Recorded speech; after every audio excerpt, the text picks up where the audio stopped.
నమస్తే, welcome to NR TV. ఈరోజు వార్తల్లోకి వెళ్దాం. వార్తల్లోకి వెళ్ళే ముందు మా ఛానల్ని ఖచ్చితంగా సబ్స్క్రైబ్ చేసుకొని మాకు సపోర్ట్ చేయండి. ఎందుకంటే మేము రెగ్యులర్గా వీడియోస్ చేస్తే అందరు చూస్తున్నారు, కానీ లైక్ చేసి, షేర్ చేసి, కామెంట్ చేయట్లేరు, అట్లనే సబ్స్క్రైబ్ కూడా చేయట్లేరు. ఎందుకంటే మీరు సబ్స్క్రైబ్ చేసుకుంటే నేను ఇంతకంటే బెటర్ కంటెంట్ మీకు అందించడానికి అవకాశం ఉంటుంది. ఎందుకంటే మాకు మోటివేషన్ రావాలంటే మీరు కొట్టే సబ్స్క్రైబ్ బటన్ వల్ల మాకు మోటివేషన్ వస్తుంది. కాబట్టి ఖచ్చితంగా వీడియోని చూసిన లైక్ చేసి, షేర్ చేసి, కామెంట్ చేయండి. అట్లనే మా ఛానల్ని సబ్స్క్రైబ్ కూడా చేసుకోండి. సబ్స్క్రైబ్ చేసుకోవడం వల్ల మాకు కొంచెం మోటివేషన్ దొరుకుతుంది. కాబట్టి ఖచ్చితంగా మా ఛానల్ని సబ్స్క్రైబ్ చేసుకోండి. Thank you. మీరు వార్తల్లోకి వెళ్దాం. పురసమర బేరీ 7 కార్పొరేషన్లు 116 పురపాలక సంఘాలకు షెడ్యూల్ జారీ. నేటి నుంచి 30 వరకు నామినేషన్లు. ఫిబ్రవరి 11న పోలింగ్, 13న ఓట్ల లెక్కింపు, 16న mayor, deputy mayor, municipal chairperson, vice చైర్పర్సన్ల ఎన్నిక. రాష్ట్రంలో మున్సిపల్ ఎలక్షన్కి సంబంధించిన నోటిఫికేషన్ గురించి ఎన్నో రోజుల నుంచి అభ్యర్థులుగా ఉన్నోళ్ళు, ఓటర్లు కూడా పాలన సరిగా లేక పాలన గాడి తప్పి ఎన్నో రోజుల నుంచి ఎదురు చూస్తారు జనాలు కూడా. మున్సిపల్ ఎలక్షన్స్ కావాలి తొందరగా అని చెప్పి. కానీ ఎట్టకేలకు గవర్నమెంట్కు, మన ఎన్నికల సంఘంకు యాస్టకు వచ్చిన దాకా వాళ్ళే అవకాశం తీసుకొని వాళ్ళకి యాస్టకు వచ్చిన తర్వాత ఈరోజు ఆ నోటిఫికేషన్ విడుదల చేశారు. ఎట్టకేలకు ఆ నోటిఫికేషన్ అయితే విడుదలైంది, కానీ ఇంకా అభ్యర్థుల ప్రక్రియ ఇంకా కూడా అనౌన్స్ కాలేదు పార్టీల తరపున. ఎవరెవరైతే ఆశావాహులు ఉన్నారో మున్సిపల్ ఎలక్షన్లల్లో, కార్పొరేషన్లలో పోటీ చేయాలనుకున్న వాళ్ళు, ఈ పోటీ చేయాలనుకున్న అభ్యర్థులది ఆ జాబితా ఇంకా కూడా వెలువరించలేరు ఎవరు, పార్టీలు. ఏంటంటే నోటిఫికేషన్ విడుదలైనాక చూద్దామనే ఆలోచనతో ఉన్నారు వాళ్ళు కూడా. ఇన్ని రోజులు కాలయాపన చేయడానికి కారణం అదే. నోటిఫికేషన్ అయితే రాని, ఎందుకంటే వాళ్ళకి గ్యారంటీ లేదు నోటిఫికేషన్ ఎప్పుడు వస్తుంది అనేది, ఎలక్షన్ ఎప్పుడు కండక్ట్ చేస్తుంది గవర్నమెంట్ అనేది. ఇంకా కూడా గవర్నమెంట్ వచ్చిన ఏ గవర్నమెంట్ అయినా సరే ఫామ్ అయిన తర్వాత, గవర్నమెంట్ ఫామ్ అయిన 1 year లోపు అన్ని ఎలక్షన్లు క్లోజ్ చేసుకోవాలి యాక్చువల్గా. కానీ 2 సంవత్సరాల కాల వ్యవధి అయిపోయినా కూడా ఇప్పటికీ స్టిల్ ఎలక్షన్లు ఇంకా పెండింగే ఉన్నాయి. ఇంకా మున్సిపల్ ఎలక్షన్లు పెండింగే ఉన్నాయి.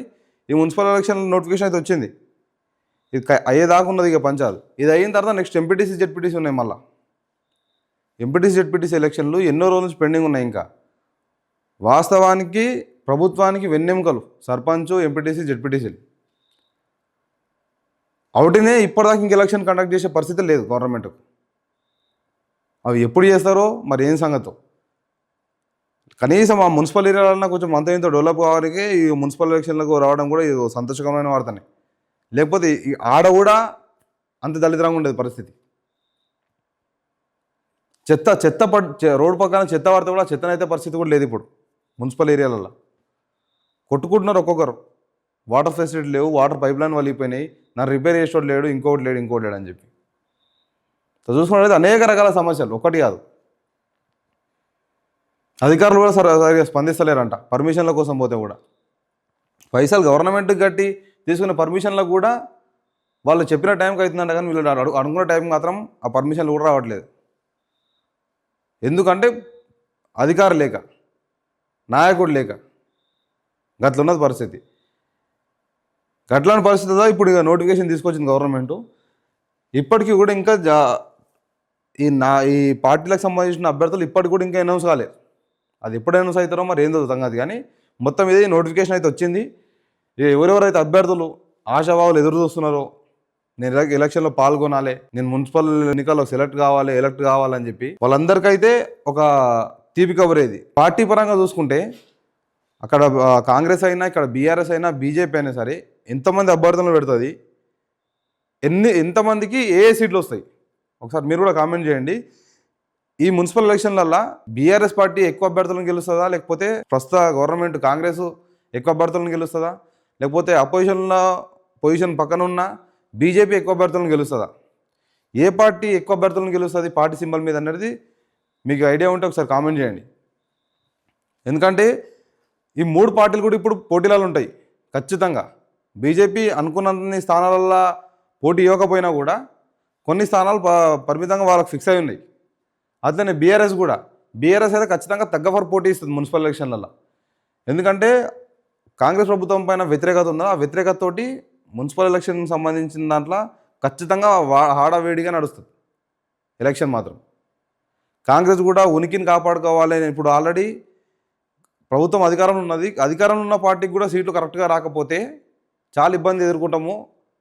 జనాల లోపల వ్యతిరేకత ఇప్పుడే స్టార్ట్ అయిపోతుంది, వీళ్ళని తొందరగా ప్రభుత్వాన్ని పడగొట్టే ఆలోచన చేస్తారు అని చెప్పేసి కాంగ్రెస్ ప్రభుత్వం కూడా వాళ్ళ వ్యూహం వాళ్ళకు ఉంటుంది. ఇప్పుడు వాళ్ళ ఎత్తుగడకు ఎత్తుగడ చేస్తారు వాళ్ళు కూడా. ఇప్పుడు అంటే ఇప్పుడు మొత్తం మీద హడావిడిగా నడుస్తుంది ఈ ఎలక్షన్, మున్సిపల్ ఎలక్షన్. ఇది రకమైన మళ్ళీ అసెంబ్లీ ఎలక్షన్ లెక్క జరుగుతుంది. ఇది కూడా చూడాలి మరి ఇది ఎట్లా జరుగుతుంది, ఏ అభ్యర్థులు ఎంతమంది గెలుస్తారు అనేది చూడాలి, ఏ పార్టీ గెలుస్తారు అనేది.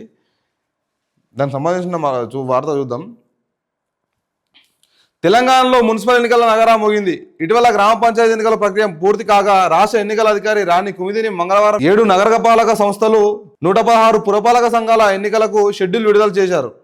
వెంటనే కోడమల్లోకి వచ్చింది. 7 నగరపాలన సంస్థల్లోని 414 డివిజన్లు, 116 పురపాలక సంఘాల్లోని 2582 వార్డులకు ఎన్నికలు జరగనున్నాయి. బుధవారం నుంచి నామినేషన్ల స్వీకరణ ప్రారంభం కానుంది. ఫిబ్రవరి 11న ఒకే దఫాలో ఎన్నికలు నిర్వహించనున్నారు. బ్యాలెట్ పద్ధతిన ఆ రోజు ఉదయం 7 నుంచి సాయంత్రం 5 గంటల వరకు పోలింగ్ జరుగుతుంది. మొత్తం 52,43,023 మంది ఓటర్లు తమ ఓటు హక్కును వినియోగించుకోనున్నారు.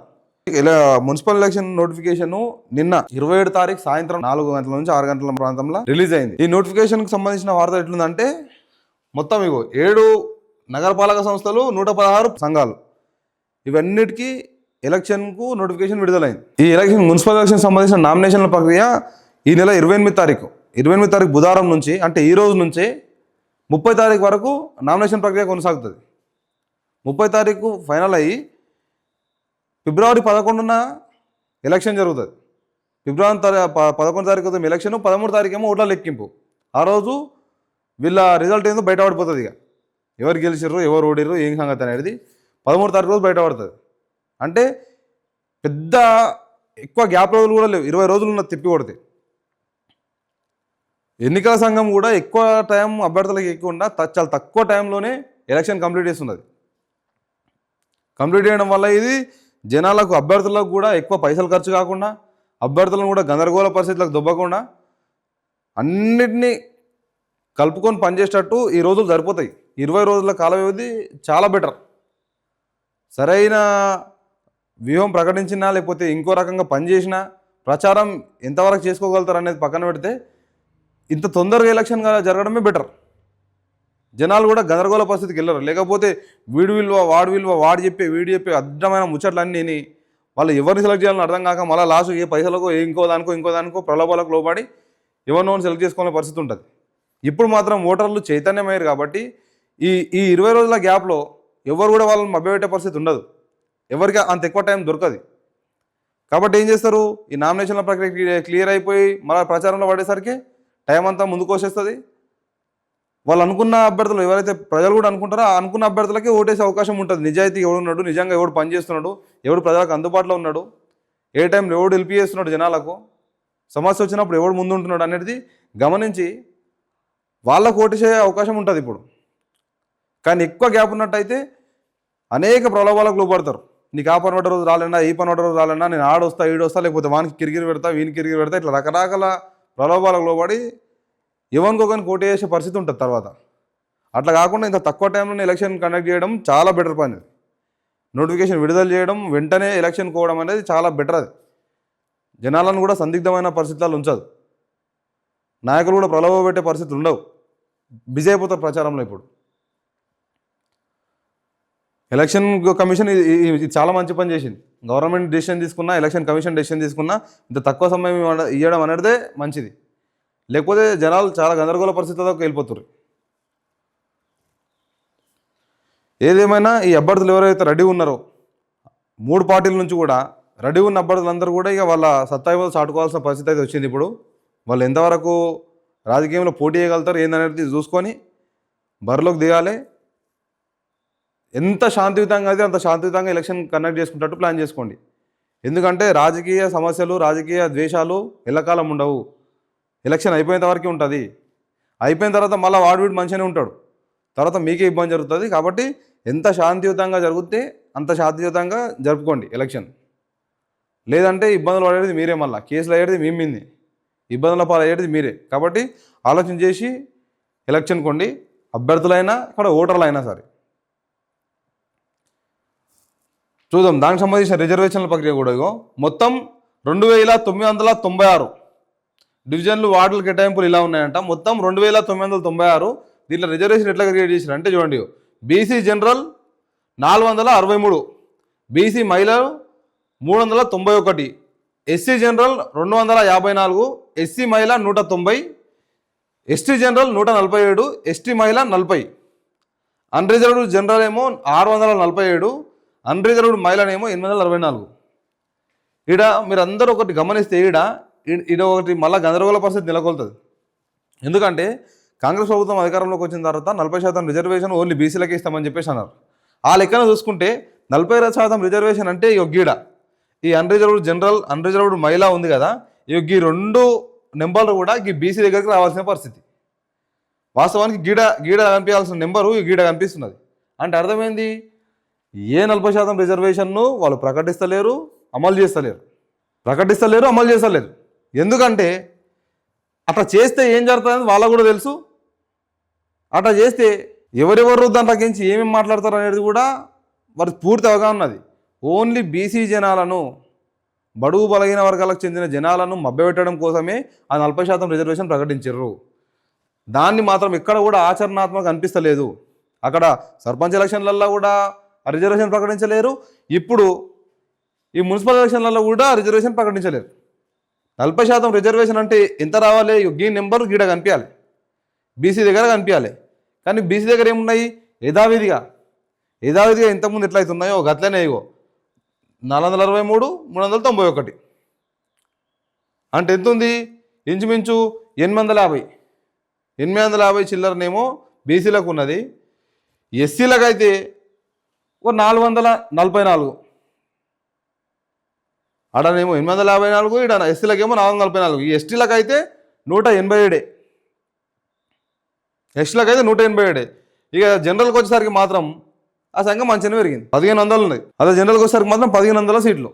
అంటే ఈడ 40% రిజర్వేషన్ గవర్నమెంట్ ఏడ ప్రకటించింది, అమలు చేస్తున్నది? ఈ సబ్జెక్ట్ ఖచ్చితంగా తీసుకోవాలి. కాకపోతే ఇప్పుడు ఎలక్షన్ జరుగుతున్నది కాబట్టి ఎవరు కూడా దాని గురించి క్వశ్చన్ చేయరు, మాట్లాడారు ఎట్లయినా.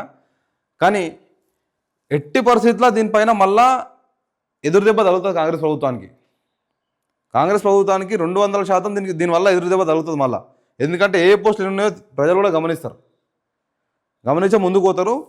అభ్యర్థుల విషయంలో కూడా కాంగ్రెస్ ప్రభుత్వం అభ్యర్థుల ఎంపిక బాధ్యత మంత్రులదే. మున్సిపల్ ఎన్నికలపై కాంగ్రెస్ వ్యూహరచన, గాంధీ భవన్లో వార్ రూమ్ ఏర్పాటంట. కాంగ్రెస్ ప్రభుత్వంలో ప్రతిసారి ఏమవుతుందంటే అభ్యర్థులు నేనంటే నేను అనేది రకంగా ఉంటారు. అంటే ఏ పార్టీలు ఉన్నా కామన్గా జరిగే విషయం అది. కానీ కాంగ్రెస్లో అది కొంచెం ఎక్కువ స్థాయిలో ఉంటుంది. ఏంటంటే ఒక్క లీడర్ ఉండరు కాంగ్రెస్లో, ఉన్న వాళ్ళందరూ కూడా లీడర్లే. నాకు కావాలి అవకాశం అంటే నాకు కావాలని చెప్పేసి కొట్టాట ఎక్కువ ఉంటుంది. దానివల్లనే కాంగ్రెస్ ప్రభుత్వానికి కానీ కాంగ్రెస్ పార్టీకి కానీ అనేక రకాల ఇబ్బందులు వస్తాయి. టికెట్ రాకపోతే ఇంకో దాంట్లో పోవడం కానీ, టికెట్ రాకపోతే ఇంకోని సపోర్ట్ చేయడం కానీ, ఇట్లా రకరకాలు జరుగుతుంటాయి. అది ఎక్కువ ఏడు జరుగుతుంది అంటే ఓన్లీ కాంగ్రెస్ పార్టీలో జరుగుతుంది. ఎందుకంటే బీఆర్ఎస్ కానీ, బీజేపీ కానీ, ఎంఐఎం కానీ, ఇంకోటి కానీ వాళ్ళు లోపల సెట్ చేసుకొని ఒకరిని ప్రకటించుకుంటారు. వాళ్ళు అందరూ కలిసికట్టుగా పనిచేస్తారు. 90% జనాలు, ఒక 10% వాళ్ళు ఎవరన్నా డిసప్పాయింట్ అయినా కూడా ఈ 90% మంది వాళ్ళని కలుపుకొని పోతారు. కాబట్టి వాళ్ళకి బయటపడదు. కానీ కాంగ్రెస్ పార్టీలో మాత్రం అట్లా జరగదు. ఎవరైతే అభ్యర్థి ఉంటాడో నేనంటే నేనని చెప్పేసి ఒకరికంటే ఒకరు ఎక్కువనే ఎగురులాడతారు తప్ప తక్కువైతే ఎవరు ఎగురులారు. కాబట్టి కాంగ్రెస్ పార్టీకి ఎక్కువ అనేక రకాల ఇబ్బందులు జరుగుతాయి. మంత్రులు కూడా దిగి దీన్ని పంచాయతీ దింపాల్సి వస్తుంది అన్నమాట. అంటే గాడి దాకా పోతుంది ఈ పంచాయతీ. దానికోసం మీ సపరేట్గా అంతా రావాలంటే ఫస్ట్ మనం మాట్లాడుకోవాలని చెప్పేసి గాంధీ భవన్లో ఒక వార్ రూమ్ కూడా ఏర్పాటు చేశారంట. ఆ వార్ రూమ్ ఏర్పాటు చేసి అభ్యర్థులను ఇప్పుడు సపోజ్ ఒక ఏరియాకి సంబంధించిన సంబంధించిన బి సంబంధించిన ఏరియాలు ఉంటాయి కదా, అట్లా ఏరియాకి సంబంధించిన క్యాండిడేట్లను పిలుచుకొని, అరే నువ్వు కదా నాయన నువ్వు ఉంటుంది, సర్వేలు ఉంటాయి కదా వాళ్ళకు ఆ సర్వేలను బట్టి నువ్వు కాదు నువ్వు ఉంటే బెటర్, నువ్వు ఉంటే బెటర్ అని చెప్పేసి వాళ్ళని క్లియర్ చేసి పంపిస్తారు. అందులో టికెట్ రానోళ్ళ పరిస్థితి ఏందో, మరి టికెట్ రానోళ్ళు మరి కాంగ్రెస్ పార్టీలో ఉంటారా, అక్కడ బీఆర్ఎస్ పార్టీలకు సపోర్ట్ చేస్తారా, మరి ఇంకో చేస్తారా అనేది కూడా చాలా రకాలు జరుగుతాయి. ఇప్పుడు చూడాలా ఏం జరుగుతుంది అనేది. ఇది అంతా కూడా కాంగ్రెస్ పార్టీకి పెద్ద హెడ్ఏక్. ఇప్పుడు ఇది ఆ హెడ్ఏక్ని ఎట్లా క్లియర్ చేసుకుంటారు మరి ఏందనేది కూడా చూడాల్సి ఉంది. ఇంకా చూద్దాం. మరో వార్త, భారత్ EU మధ్య స్వేచ్ఛా వాణిజ్యం కుదిరిన చారిత్రాత్మక ఒప్పందం, ఐరోపా కార్లు, మద్యం చౌక, మన వ్యవసాయ ఉత్పత్తులకు ఊతం, భద్రతా రక్షణ రంగంలోనూ బంధం బలోపేతం, భారతీయ నిపుణులను అన్వేషించేందుకు చరిత్రలోనే భారీ ఒప్పందం మోదీ. మదర్ ఆఫ్ ఆల్ డీల్స్గా వ్యాఖ్యానించిన ఉర్సులా. దీనికి సంబంధించిన ఆ ప్రెసిడెంట్ ఎవరు ఉన్నారో ఆ ఉర్సులా నిన్న ఆమెతోటి ఒప్పందం కూడా కుదుర్చుకున్నారు. రిపబ్లిక్ డే సందర్భంగా వాళ్ళు భారతదేశానికి రావడం జరిగింది. రిపబ్లిక్ డేను వీక్షించడం కోసం, మన కవాతును చూడడం కోసం, మన సైనిక బలగాల కవాతును చూడడం కోసం వాళ్ళు భారతదేశానికి రావడం జరిగింది. ఎట్లా జరుగుతున్నది అసలు భారతదేశంలో ఎట్లాంటి పరిస్థితి ఉన్నది, ఈ సైనిక దళాల ఆ కవాతు ఎట్లున్నది అసలు ఏందనేది చూద్దామని చెప్పి వీక్షించడం కోసం వీళ్ళు వచ్చారు. వచ్చిన సందర్భంగా అదంతా నచ్చి, భారతదేశ సాంప్రదాయాలు సంస్కృతి అంతా నచ్చి వాళ్ళు భారతదేశంతో ఒప్పందం కుదుర్చుకున్నారు. మోదీ గారి అధ్యక్షతన వాళ్ళ ఒప్పందం కుదుర్చుకున్నారు. ఆ ఒప్పందం కూడా ఈరోజు కాంగ్రెస్ పార్టీని చూసో, ఇంకో పార్టీని చూసో, రాహుల్ గాంధీని చూసో రాలే, బరాబర్ మోడీ గారిని చూసి వాళ్ళు ఒప్పందాలు కుదుర్చుకున్నారు. మోడీ గారి వల్లనే సాధ్యమైంది ఇది, ఇంకోరి వల్ల సాధ్యం కాలేదు. రకరకాల మాట్లాడతారు. ఈ రాహుల్ గాంధీ గారు లేకపోతే ఇంకోరు ఏం మాట్లాడతారు అంటే, ఇప్పుడు ఇవి ఏదో నామమాత్రం ఒప్పందాలే, ఇది పనికొచ్చే ఒప్పందాలు కావు, దేశానికి ఎట్లాంటి ఉపయోగపడే ఒప్పందాలు కావు అని చెప్పేసి రకరకాల కామెంట్ చేస్తారు. కానీ రాహుల్ గాంధీ గారు మీరు గమనించాలి ఏంటంటే, ఇగో చూడండి, ఐరోపా కార్లు మద్యం చౌక, ఏ పనులు చేసారు, ఏ దానిపైన ఒప్పందం చేసుకున్నారు ఇది చూడండి. భద్రతా రక్షణ రంగంలోనూ బంధం బలోపేతం అంటే ఏంది, ఖచ్చితంగా ఒక యుద్ధ విమానాల కొనుగోలు కానీ, ఆయుధాలకు సంబంధించిన అవసరాలకు సంబంధించిన వాటిలో కూడా మేమందరం సపోర్ట్ చేస్తాం, మా దేశం సపోర్ట్ చేస్తుంది, మీకు ఏ రకం కావాలంటే ఆ రకంగా ఉంటామంటే, ఒక రకంగా ఇంకో హనుమంతుని బలం మనకు చేకూరినట్టే భారతదేశంకు. ఎందుకంటే వాళ్ళ దేశాలల్లో అనేక రకాల సైనిక బలగాలు కానీ, సైనిక ఆయుధాలు కానీ, ఇంకా ఇంటెలిజెన్స్ వ్యవస్థ ఆ దేశాలలో ఉన్నంత ఇంటెలిజెన్స్ వ్యవస్థ ఇంకా మన దగ్గర పనిచేయట్లేదు. ఇంకా కూడా మనం అభివృద్ధిలోకి తీసుకురావాలి. కాబట్టి ఈరోజు నరేంద్ర మోడీ గారు ఆ ప్రధానితో కానీ, ఆ ప్రెసిడెంట్ తోటి కానీ ఒప్పందాలు కుదిర్చుకోవడానికి కారణం అదే. ఇదే కాంగ్రెస్ ప్రభుత్వం ఉన్నప్పుడు ఇన్ని ఒప్పందాలు చేసుకోలేదు, ఇన్ని దేశాలతోటి మిత్ర సంబంధాలు పెట్టుకోలేదు, వాళ్ళ సైనిక బలగాల సపోర్ట్ తీసుకోలేదు. ఎప్పుడైనా సరే అమెరికా వైపు ఇంకో వైపు చూసే అవకాశం ఉంటుండే. ఎప్పుడైనా సరే దేహి అని చెప్పేసి అమెరికా సైడ్ చూస్తుంటాం. కానీ ఈరోజు మేము మిత్రబంధం కొనసాగిస్తాం అని చెప్పి వేరే దేశాలు భారతదేశంకి వస్తున్నాయి. అది ఎవరి ముఖం చూసి, ఎవరు అధ్యక్షతను నడుస్తున్నది? ఇదంతా బరాబర్ నరేంద్ర మోడీ గారి అధ్యక్షతను నడుస్తున్నది. నరేంద్ర మోడీ గారి నాయకత్వం నచ్చే వస్తున్నారు. నేను కూడా ఒప్పుకుంటా, నరేంద్ర మోడీ గారి పర్సనల్ వ్యక్తిత్వాన్ని చూసి రావట్లేదు. నరేంద్ర మోడీ గారు భారతదేశానికి వహిస్తున్న అధ్యక్ష పదవిని ఎట్లా నిర్వహిస్తున్నారు, భారతదేశం ఎట్లాంటి పరిస్థితుల్లో డెవలప్ అవుతున్నది ఏందనేది అంతా గమనించి నరేంద్ర మోడీ గారి అధ్యక్షతన మేము కూడా భారతదేశానికి తోడుంటాం, మేము కూడా సహాయ సహకారాలు అందిస్తామని చెప్పేసి ముందుకు వస్తున్నారు. ఇది ఎవరో రాహుల్ గాంధీ వల్లనో, ప్రియాంక గాంధీ వల్లనో, ఇందిరాగాంధీ వల్లనో, వీళ్ళ వల్ల అవుతలేదు, నరేంద్ర మోడీ గారి వల్ల అవుతున్నది. ఇది గమనించాలి. ఎట్టి పరిస్థితుల్లో వీరెవరైతే కామెంట్ చేస్తున్నారో, కాంగ్రెస్ పార్టీ నుంచి బీజేపీ పైన ఎవరైతే బురదలే ప్రయత్నం చేస్తారో వాళ్ళందరూ కూడా ఇవన్నీ తీసుకొని కొంచెం సిగ్గు తెచ్చుకోవాలి. ఎందుకంటే ఏం జరుగుతుంది అసలు అనేది గమనించాలి ఒకసారి. రాష్ట్రంకు కానీ, దేశంకు కానీ ఎట్లాంటి ప్రయోజనాలు కలుగుతున్నాయి, ఎట్లాంటి లాభాలు చేకూరుతున్నాయి అనేది గమనించాలి. చూడండి, చూడండి, మదర్ ఆఫ్ ఆల్ డీల్స్ అని చెప్పేసి అంటురంటే, ఎన్ని రకాల డీల్స్ చేస్తే, అంటే ఎన్ని రకాల అవకాశాలు భారతదేశంకి వస్తే వాళ్ళకు అండర్స్టాండింగ్ కుదిరితే ఆ మాట చెప్తుందామే. ఒక దేశ ప్రధాని ఆమెనే ఆ మాట చెప్తుందా, మదర్ ఆఫ్ ఆల్ డీల్స్ అంటుందంటే అర్థం చేసుకోండి. అంటే ఎన్ని రకాల సహాయ సహకారాలు ఒకరికొకరికి అందించుకుంటున్నాం, మన మిత్రబంధంతో కలిసి ఉండాలని చెప్పేసి ఒక దేశ ప్రధాని చెప్తున్నది. కాబట్టి బీజేపీ పైన బురదయాలే వాళ్ళు ఎవరైనా సరే బుద్ధి తెచ్చుకోవాలి. ఇవన్నీ చూసి బుద్ధి తెచ్చుకోవాలి. కొంచెం నరేంద్ర మోడీ గారు ఏం చేస్తున్నారు అనేది మారాలి, ఇంకా కూడా మన దేశం అభివృద్ధి చేయడానికి ఇంకా అనేక రకాల కార్యక్రమాలు చేయాలి. ఇంకా పెండింగ్ ఉంది. మా దేశం అభివృద్ధి చెందే దేశంగానే ఉన్నది. ఇంకా దానికి నేను కూడా ఏకీభవిస్తా. కానీ చేసే పనిని కూడా చూపించకపోవడం అనేది మూర్ఖత్వం అవుతుంది. కాబట్టి కూడా జనాలను తప్పుదో పట్టేయకుండా, ఆ బీజేపీ పార్టీకి ఒక బురద రుద్దకుండా, జనాలను ప్రలోభపెట్టి జనాలను మాయమాటలు చెప్పి నమ్మేయకుండా బీజేపీ ప్రభుత్వము నరేంద్ర మోడీ గారి నాయకత్వంలో ఎట్లా చేస్తున్నది పని అనేది గమనించాలి. గమనించి గది చెప్పండి, చేసిన పని చేసిందని చెప్పండి. కానీ అనవసరంగా బీజేపీ పైన బురదయల్లే ప్రయత్నం చేసి బీజేపీ పార్టీ పైన జనాలకు అనేక రకాల దారి మళ్లింపు చర్యలు పాల్పడాలని చెప్పేసి అనుకోవడం అయితే మూర్ఖత్వం అవుతుంది. ఎందుకంటే బీజేపీ పార్టీ కల్మషం లేకుండా పనిచేస్తున్న పార్టీ అది. దేశం కోసం కల్మషం లేకుండా పనిచేసిన పార్టీ ఇప్పుడు బీజేపీ పార్టీనే ఉంది, అది గమనించాలి. చూడండి, భారత్ ఐరోపా కూటమి EU మధ్య చరిత్రాత్మక స్వేచ్ఛా వాణిజ్యం ఒప్పందం FTA పురుడు పోసుకుంది. మదర్ ఆఫ్ ఆల్ డీల్స్గా నిలిచే ఈ ఒప్పందాన్ని మంగళవారం ఢిల్లీలో ప్రధాని నరేంద్ర మోడీ, EU నేతలు ఉర్సులా వండెర్ లేయన్, ఆంటోనియా కిప్టో సంయుక్తంగా ప్రకటించారు. దీంతో పాటు భద్రత, రక్షణ రంగంలో బంధం మరింత బలోపేతం. భారతీయ నిపుణులకు ఐరోపా దేశాల్లో అవకాశాలను కల్పించే ఒప్పందాలు కుదిరాయి. ప్రధాని EU నేతల శిఖరాగ్ర చర్యల అనంతరం ఒప్పందం వివరాలు నేతలు వెల్లడించారు. భారత్ 27వ ఐరోపా దేశాలు సంయుక్తంగా వచ్చే 5 ఏళ్లలో ఈ ఒప్పందంపై అనుసరించాల్సిన వ్యూహాత్మక ఎజెండాను ఖరారు చేశాయి. దీంతో ఎంత జరుగుతుంది అనేది చూడండి. రూపాయలు 6.9 లక్షల కోట్ల లబ్ధి, 90% ఉత్పత్తులకు సుంకమే పడదంట. నరేంద్ర మోడీ గారు ఏం చేసిర్రు అని చెప్పేసి కాంగ్రెస్ వాళ్ళు ఒరుతారు కదా, ఇక ఒలరోడి అనేది ఇక్కడ చూడండి ఏం చేస్తున్నారు అనేది. ఈరోజు ఈ EU మధ్య జరిగిన చారిత్రాత్మక ఒప్పందం వల్ల ఎంత భారతదేశానికి లాభం చేకూరింది అనేది చూడండి. రూపాయలు 6.9 లక్షల కోట్ల లబ్ధి, 90% ఉత్పత్తులకు సుంకమే ఉండదంట. అంటే అర్థం చేసుకోండి ఎంతవరకు లాభం చేకూరుతున్నది, ఏం చేస్తున్నారు నరేంద్ర మోడీ గారు అనేది. ఇంకా కూడా చాలా చేస్తారు. వాస్తవం దేశం కూడా అభివృద్ధి చెందే దేశంగానే ఉన్నది, అభివృద్ధి చెందుతున్నది. దాన్ని దాన్ని స్వీకరించాలి. అంతేగాని అనవసరంగా మోడీ గారినో బీజేపీ పార్టీనో నిందించే విధంగా మాట్లాడడం అనేది సరికాదు. అది మార్చుకోవాలి కాంగ్రెస్ అని, ఇంకా మిగతా పార్టీలు కానీ. చూద్దాం, మరో వార్త చూసుకుందాం. సమాచార మార్పిడికి సహకరించారా? ఫోన్ అక్రమ ట్యాపింగ్ వివరాలని కేసీఆర్కు చేరవేశారా? నిందితులతో సంప్రదింపులు జరిపారా? సంతోష్ రావును ప్రశ్నించిన సిట్ 26 తారీఖు రోజే సంతోష్ రావు గారికి నోటీస్ చేయడం జరిగింది. 27 తారీఖు పొద్దున రావాలి ఖచ్చితంగా అని చెప్పి.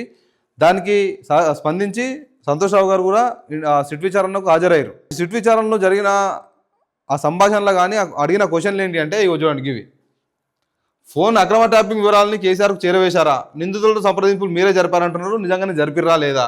ఇంకేం జరిగింది, నిజంగానే జరిగిందా, మీ పాత్ర ఏమున్నది దాంట్లో అనేది సంతోష్ రావు గారిని అడగడం జరిగింది. దానికి సంబంధించిన సమాధానాలు ఎన్ని చెప్పాలో ఏం చెప్పాలో ఆ రకంగా సంతోష్ రావు గారు చెప్పారు. ఇంకా కూడా ఈ విచారణలో ఎంతమందిని పిలుస్తారు, లేకపోతే ఓన్లీ మీరు ఒకటి గమనించినట్టయితే ఓన్లీ కేసీఆర్ కుటుంబ సభ్యులను మాత్రమే పిలుస్తున్నారు. దీంట్లో ఒకటి అర్థమవుతుందా? ఎవరిని కాన్సన్ట్రేట్ చేసింది కాంగ్రెస్ ప్రభుత్వము, లేకపోతే విచారణలో భాగంగా ఎవరిని బయటకు గుంజుతున్నారు అనేది మీరు ఒకసారి గమనించాలి. ఏంటంటే అది ఓన్లీ కేసీఆర్ గారు ఫ్యామిలీకి సంబంధించిన వాళ్ళు మాత్రమే ఈ సిట్ విచారణకు హాజరు చేస్తున్నారు, సిట్ విచారణకు పిలుస్తున్నారు. అంటే ఏంది, ఇది కక్షపూరిత రాజకీయం చేస్తున్నారా, లేకపోతే నిజంగానే దాంట్లో ఏమైనా నిజం ఉన్నదా? ఇది ఒకసారి ప్రజలు గమనించాలి.